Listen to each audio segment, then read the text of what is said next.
Share करने के लिए जाते थे हिरण्यों को। उनको हिरण्य बहुत ज़्यादा पसंद हैं।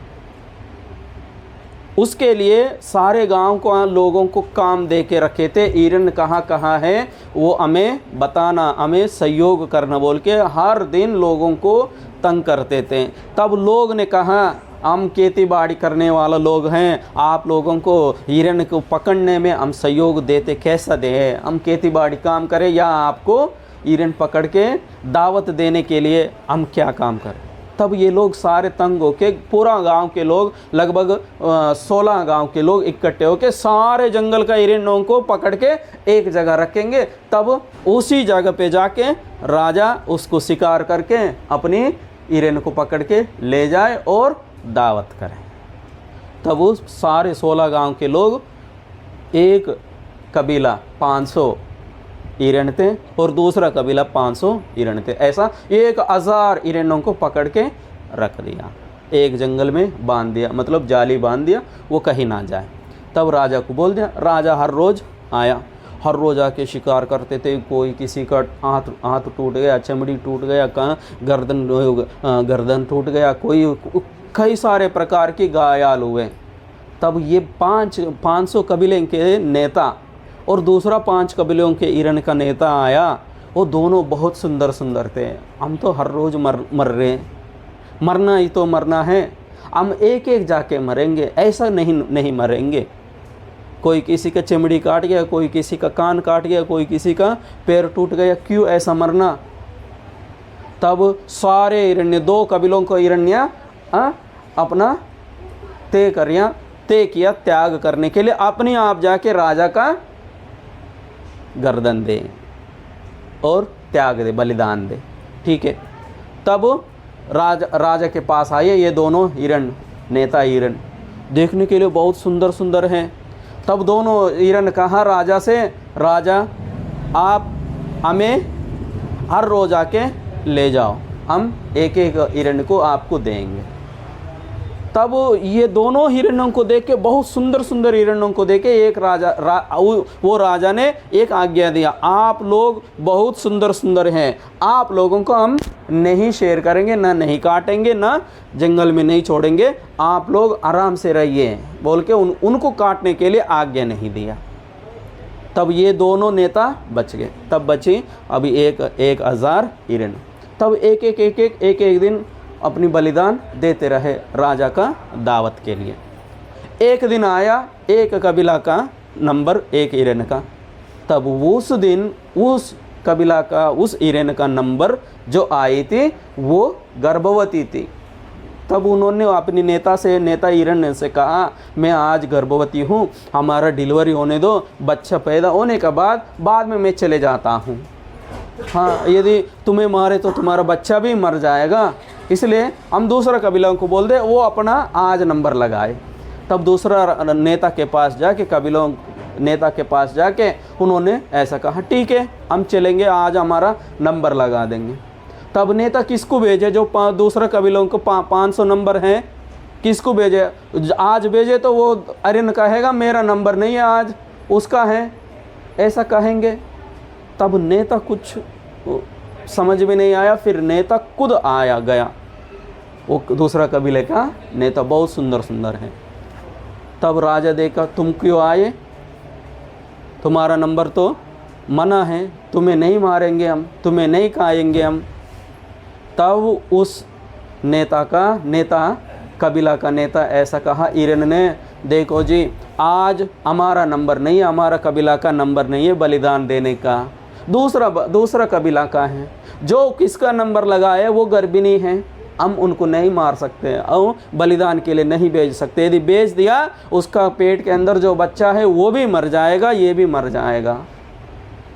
तब ये कहा, इसलिए वो कबीला हमसे पूछा, हमारा कबीलों से हिरण्य को भेजने के लिए, मैं बिना नंबर के मैं इनका नहीं भेज सकता हूँ, इसलिए मैं खुद लगा दिया, मैं अपना बलिदान को गर्दन देने के लिए। तब ये सुनते सुनते सुनते सुनते उस राजा का मन बदल गया। ये प्राणियों में, मूक प्राणियों में इतना अंडरस्टैंड है, इतना त्याग दे रहे, इतना बलिदान कर रहे हैं, हाँ, एक बच्चा और उसका माँ को बचाने के लिए नेता दूसरा वो कबीलों से पूछा और दूसरा नेता अपनी गर्दन दिया कबीला को बचाने के लिए।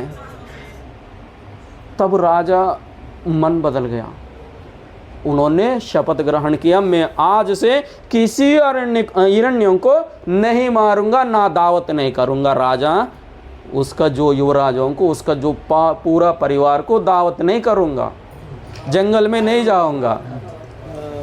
तब उस समय वो दोनों नेता ने बहुत अच्छा अपनी बुद्धि इस्तेमाल किया। राजा बहुत अच्छा है, आप हमें जंगल छोड़ दिया, साथ के साथ ये आज्ञा करो, आपका जो भी वंशज लोग हैं, जो भी लोग हैं, खाने के लिए जो जंगल आके प्राणियों को मारते हैं, हमें नहीं और कई सारे प्राणियों को मारते हैं, उसे भी ना मारे।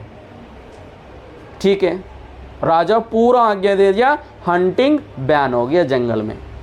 तब उस सारनाथ का जंगलों में हिरण्यों की संख्या इतना बढ़ गए, वो सारे हिरण एक साथ आए तो खेती बाड़ी में सारे चावल का खेती। तब लोग तंग हो गए, राजा तुमने तो मना किया है खत्म करने के लिए, हिरण्यों को मारने के लिए, अब वो हमें मार रहे, कैसा हम बचे, हमें बचाओ पहला। तब उन दोनों नेताओं को बुलाया, दोनों नेताओं को बुलाया, आज हमने तो आप लोगों को ना मारने के लिए आज्ञा दिया है, हंटिंग को ख़त्म किया है, अब आप लोग हमारा दान को ख़त्म कर रहे, चावल का खेती बाड़ी को, मूंजी को खा रहे, अब क्या करें हम। तब दोनों नेता इतना बुद्धि इस्तेमाल किया, देखो जी ये तो है। तब दोनों आपस में बात करके राजा को ये सलाह दिया, जब मूंजी का खेती होती है तब उस जो भी बेली होते क्या होते, उसको जो बाउंड्री में वो तो तार बांधते हैं, तार जब बांध के आप लोग उस पे हाँ जो भी बांध के उस पे जो भी आपका घरों में होते हैं, घास होता है, सूखे हुए हैं, पत्ता होता है, उसको लटका दे चारों तरफ। ये आपका प्रजाओं को बोल दें, जब ये हिरण आता है उस घास को खाएंगे, पत्ता को खाएंगे, मूली का पत्ता होते हैं, वो कई सारे प्रकार के पत्ता होता है, उसको ऐसा लंबा लंबा करके लटका दे उस पे तारों पे, तब ये हिरण उसको खाएगा, वो चले जाएगा, आपका मूंजी बच जाएगा।